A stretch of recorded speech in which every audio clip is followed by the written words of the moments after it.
John Milo Mike Ford April 10, 1957, September 25, 2006 was an American science fiction and fantasy writer, game designer, and poet. A contributor to several online discussions, he composed poems, often improvised, in both complicated forms and blank verse, notably Shakespearean pastiche. He also wrote pastiches and parodies of many other authors and styles.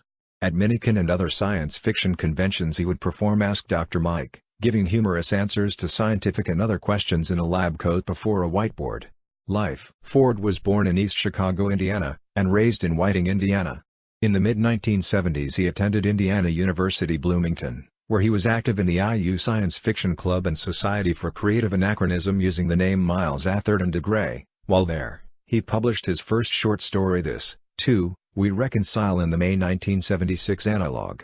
Ford left IU and moved to New York to work on the newly founded Isaac Asimov science fiction magazine, where, starting in mid-1978, he published poetry, fiction, articles, and game reviews.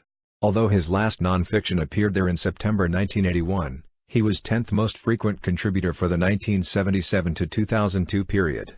About 1990, he moved to Minneapolis. In addition to writing, he worked at various times as a hospital orderly, computer consultant, slush pile reader, and copy editor. Ford suffered from complications related to diabetes since childhood and also had renal dysfunction which required dialysis and, in 2000, a kidney transplant, which improved his quality of life considerably. He was found dead from natural causes in his Minneapolis home on September 25, 2006, by his partner since the mid-1990s, Elise Matheson. He was a prominent member of the Friends of the Minneapolis Public Library, which established a John M. Ford Book Endowment after his death with the donations to be used as interest-generating capital for yearly purchase of new books. Work. Though Ford's novels varied in setting and style, several were of the Bildungsroman coming-of-age type and Web of Angels, The Final Reflection, Princes of the Air, Growing Up Weightless, and The Last Hot Time. Ford wrote variations on the theme of growing up, learning about one's world and one's place in it, and taking responsibility for it, which involves taking on the power and wisdom to influence events, to help make the world a better place.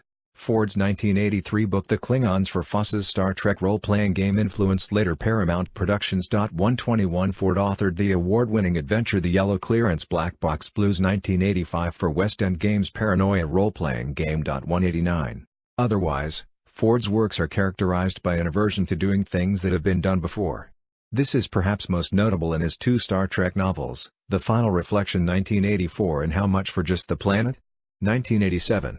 The Final Reflection is the story of a small group of Klingons who prevent a war between the Klingon Empire and the Federation while the regular series characters are relegated to cameo appearances.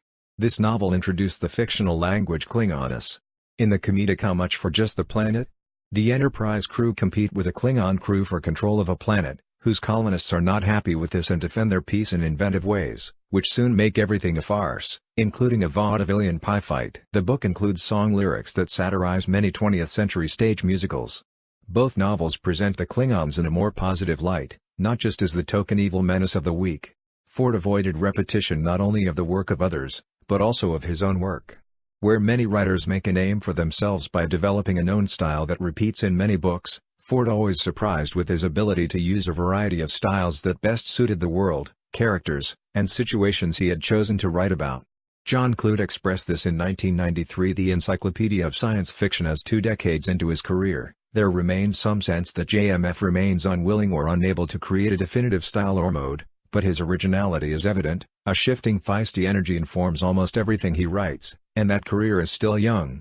This might have limited his readership, however he was much respected by his fellow writers, editors, critics and fans. Robert Jordan, Ford's lifelong close friend, called Ford the best writer in America, bar none.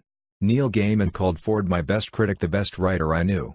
Patrick Nielsen Hayden said most normal people had the slight sense that something large and super intelligent and transhuman had sort of flown over. There would be a point where basically the plot would become so knotted and complex he would lose all of us. Much of his work is out of print. Despite accolades, this appears to be a deliberate effort by his heirs, who did not approve of his writing. Citation needed.